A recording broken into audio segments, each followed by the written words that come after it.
जय हनुमान दोस्तों। हम लोग हर दिन मंदिर भी जाते हैं, हनुमान चालीसा का पाठ भी करते हैं, लेकिन यह अधूरी है क्योंकि हम अपने इष्ट देव बजरंग बली के बारे में पूरी कहानी नहीं जानते हैं। हनुमान जी के जन्म की कथा श्री राम के जन्म से जुड़ी है और हमें हनुमान चालीसा कब और कैसे पढ़नी चाहिए, यदि इन सब की जानकारी आपको चाहिए तो वीडियो अंत तक देखिएगा। और यदि आप हमारे चैनल पर नए हैं तो हमारे चैनल को सब्सक्राइब के साथ साथ बेल आइकन को ऑन कर दीजिएगा ताकि आने वाली कहानियों की नोटिफिकेशन आप तक पहुंच सके। हनुमान जी को महादेव का 11वां रुद्र अवतार माना जाता है। हम सब जानते हैं कि वह प्रभु श्री राम के सच्चे और सबसे बड़े भक्त हैं। हनुमान जी का जन्म अंजनेरी पर्वत पर माता अंजनी की कोख से हुआ था। उनके पिता का नाम बानाराज केसरी था।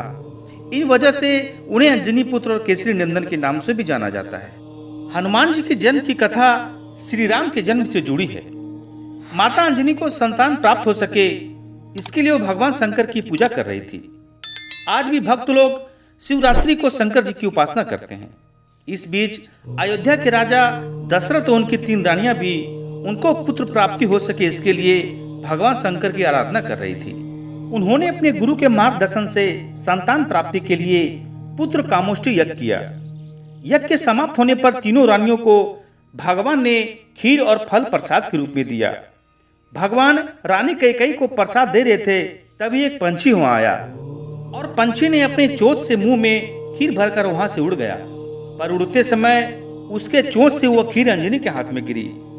अपने आप अपने हाथ में गिरी हुई खीर अंजनी ने भगवान का प्रसाद समझकर खा लिया। दिव्य प्रसाद के प्रभाव से अयोध्या की तीनों रानी और माता अंजना को पुत्र प्राप्ति हुई और माता अंजनी को जो पुत्र हुआ वह ईश्वर अवतार दिख रहा था। उन्होंने उनका नाम मारुति रखा।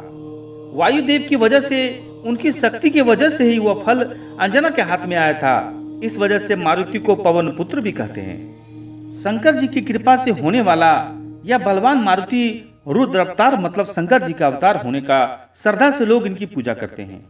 भगवान से मारुति को बहुत सारी शक्तियां प्राप्त हुई थी।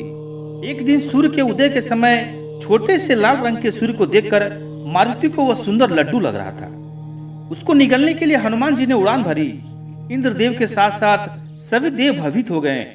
इंद्रदेव ने सूर्य और पृथ्वी को बचाने के लिए अपना हथियार मारुति की तरफ मारा। इस वजह से मारुति मूर्छित हो गए। अपने पुत्र की ऐसी स्थिति देखने के बाद पवन देव ने पृथ्वी की सारी हवा को बंद कर दिया। इस वजह से सभी जानवर और इंसानों का अस्तित्व खतरे में आ गया। उसके बाद सभी देवताओं ने मारुति को मूर्छा अवस्था से बाहर लाए और पवन देव को शांत करके वायु को फिर से चालू करवाया और संसार सुचारू रूप से चलने लगा। हनुमान जी को सभी देवताओं ने आशीर्वाद देते हुए अपनी अपनी शक्तियां प्रदान की। ब्रह्मदेव, इंद्रदेव, सूर्यदेव, विश्वकर्मा जी और यमराज जी अपनी अपनी शक्तियां हनुमान जी को प्रदान किए। इन सभी के वर प्राप्ति की वजह से हनुमान जी ने अनेक पराक्रम किए जो जग में प्रसिद्ध हो गए। एक दिन बचपन में सभी शक्तियों से पूर्ण हनुमान जी ने एक ऋषि को बहुत तंग किया। वह ऋषि गुस्सा हो गए और हनुमान जी को श्राप दे दिए कि तुम अपनी शक्तियां भूल जाओगे और तब तक वह शक्ति तुम्हारे अंदर वापस नहीं आएगी जब तक तुम्हारी शक्ति को कोई याद न दिलाए। कई सालों बाद सीता को ढूंढते समय समुद्र लागने से पहले जामवंत ने हनुमान जी को उनकी शक्तियों की याद दिलाई। तब जाकर हनुमान जी माँ सीता का पता लगा कर आए। राम लक्ष्मण सीता को ढूंढ रहे थे, तब उनकी हनुमान से भेंट हुई। इधर से आगे हनुमान जी सीता को ढूंढ रहे थे।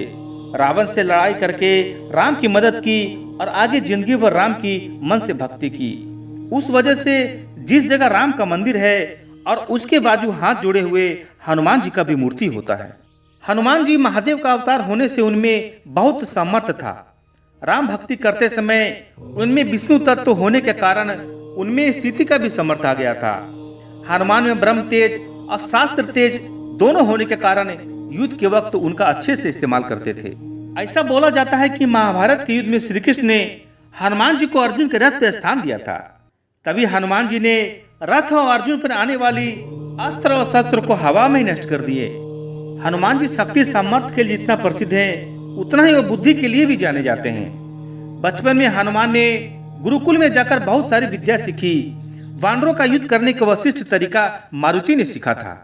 हनुमान जी को खूब सारी भाषाएं भी आती थी, इसलिए राम लक्ष्मण की खबर निकालने के लिए सुग्रीव ने हनुमान को भेजा था और इसलिए सीता को ढूंढने के लिए हनुमान को भेजा गया। समुद्र लांघना, समुद्र पर सेतु खड़ा करना, दुश्मनों को नाश करना, लक्ष्मण के लिए संजीवनी बूटी लाना, इससे हनुमान की शक्तियों का अंदाजा मिलता है।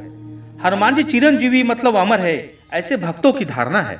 उनके बारे में जितना बोला जाए और लिखा जाए कम है। जब जब कोई संकट आए तो उनकी याद आती है, जब भी कोई घबराए तो उनकी याद आती है, जब बल और बुद्धि की बात हो तो उनकी याद आती है, जब सच्चे भक्त और भक्ति की चर्चा हो तो उनका नाम लिया जाता है। आज भी हर घर में हनुमान चालीसा गाई या सुनी जाती है। इस तरह वो हमेशा हमारे साथ है। इसलिए इस प्रार्थना के साथ कि बजरंगबली आप पर आशीर्वाद बनाए रखें, और आपसे यही आशा करता हूं कि आप हमारे चैनल को सब्सक्राइब जरूर कर देंगे। धन्यवाद। जय हनुमान।